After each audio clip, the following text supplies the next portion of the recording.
વિદ્યાર્થી મિત્રો, આજે આપણે કલરવમાં પાઠ 4 આવરે વરસાદ જોઈશું. આપણે બધાને વરસાદ બહુ ગમે છે.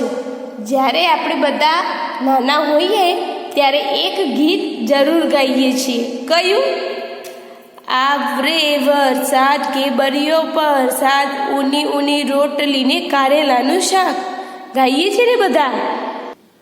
તો અહીંયા આવરે વરસાદમાં વરસાદની વાત કરવામાં આવી છે. જુઓ અહીંયા, આવો મેઘરાજા, આવો મેઘરાજા, વગડાવો વાજા, પી પી પી પી પોમ પોમ, પી પી પી પી પોમ પોમ, મુશળધાર મુશળધાર વરસે છે પાણીના ધાર, છલબલ છલબલ છોમ છોમ, છલબલ છલબલ છોમ છોમ, રેલમ છેલ રેલમ છે, નદી નાળા રેલમ છે, સર સર સોમ સોમ, સર સર સોમ સોમ. અહીંયા વરસાદને બોલાવવાની વાત કરવામાં આવી છે કે નાના બાળકો વરસાદને બોલાવે છે અને કહે છે કે વરસાદ આવી રહ્યો છે અને પાણી મુશળધાર વરસી રહ્યું છે. નદી અને નાળાઓ રેલમછેલ થઈ રહ્યા છે. હવે એમાં આપણે બીજી કવિતા જોઈશું.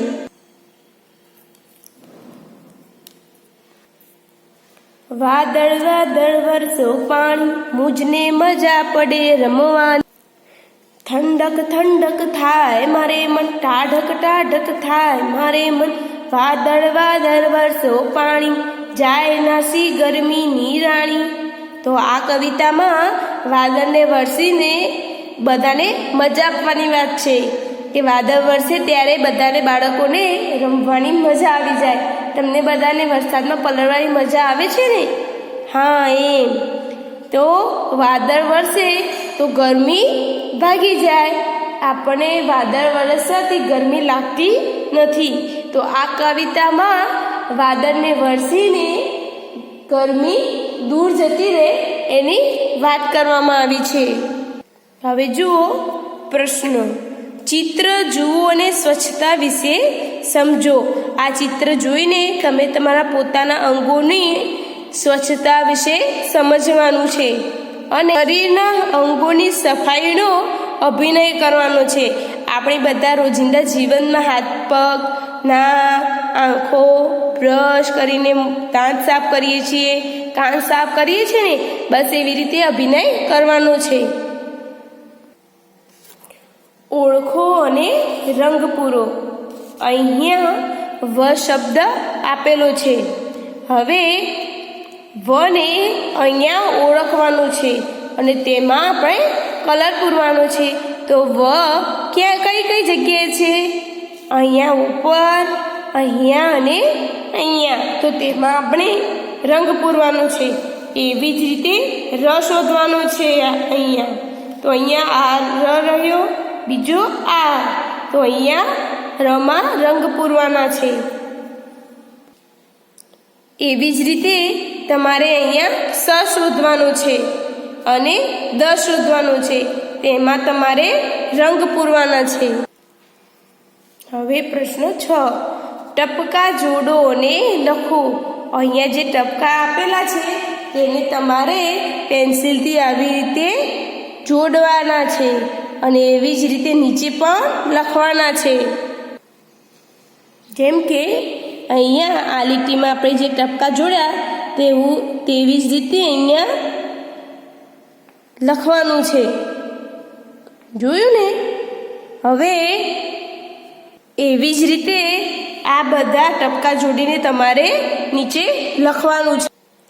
આગળ જેમ આપણે ટપકા જોડીને લખ્યા હતા એવી રીતે અહીંયા અક્ષર ઓળખીને લખવાનું છે.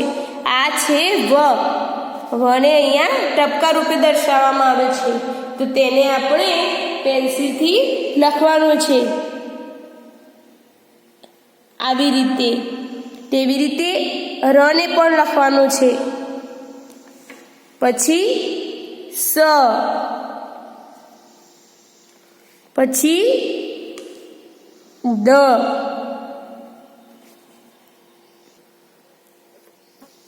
એ હતો સાદો અક્ષર.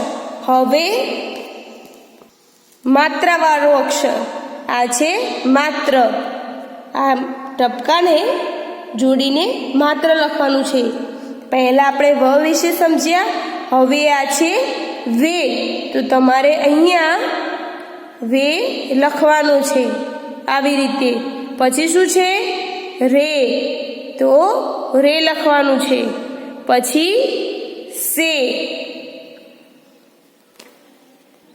અને અહીંયા દે.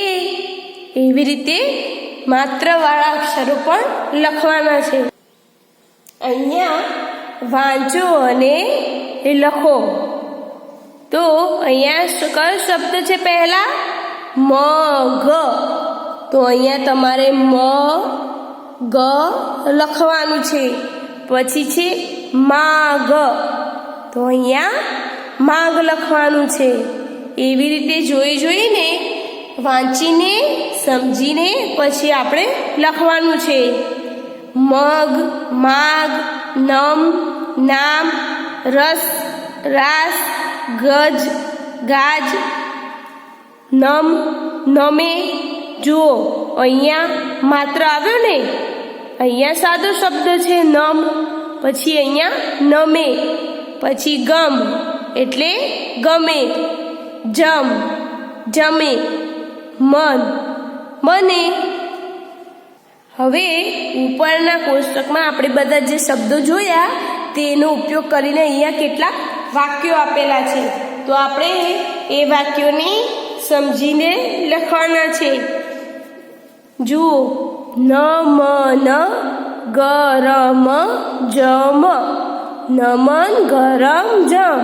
પછી આપણે અહીંયા લખવાનું પણ છે સાથે કે નમન ગરમ જમ. ગગન રમત રમે, ગગન રમત રમે. મનન દાદાને નમ, મનન દાદાને નમ.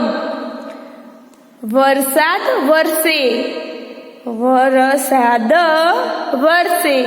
એ અહીંયા આપણે બધા જ વાક્યો લખવાના છે. અહીંયા શબ્દ બનાવો. પહેલા વે આપેલું છે તો વેની સાથે દ જોડીને અહીંયા વેદ લખ્યું છે. તો પછી તમારે વેની સાથે ર જોડવાનો છે. તો કયો શબ્દ બનશે? વેર. વેની સાથે ગ જોડીશું તો કયો શબ્દ બનશે? વેગ. હવે એવી જ રીતે સેની સાથે જોડીને વ લખ્યું છે. તો અહીંયા શબ્દ બન્યો સેવ. દેની સાથે વ જોડીએ એટલે દેવ. વાની સાથે વ જોડીએ એટલે વાવ. એ શબ્દ તમારે અહીંયા લખવાના છે. જુઓ, જોડકા જોડો. તો અહીંયા કચરો છે. તો કચરો ક્યાં ફેંકાય? કચરા પેટીમાં. આ માટલું છે. તો માટલામાંથી પાણી કાઢવું હોય તો આપણે ડોયાનો ઉપયોગ કરવો પડે. તો તે ડોયા સાથે જોડી દેવાનું. અહીંયા ઘર છે. તો ઘરની સફાઈ માટે આપણે સાવરણીનો ઉપયોગ કરીએ છીએ. તો ઘરને સાવરણી સાથે જોડવાનું છે. અને અહીંયા રસ્તા પરનો કચરો છે તેને આપણે ઝાડુ કે સાવરણા વડે સાફ કરીએ છીએ. તેને તેની સાથે જોડવાનું છે. તો હવે આપણે થોડું ગૃહ કાર્ય નોંધી લઈએ.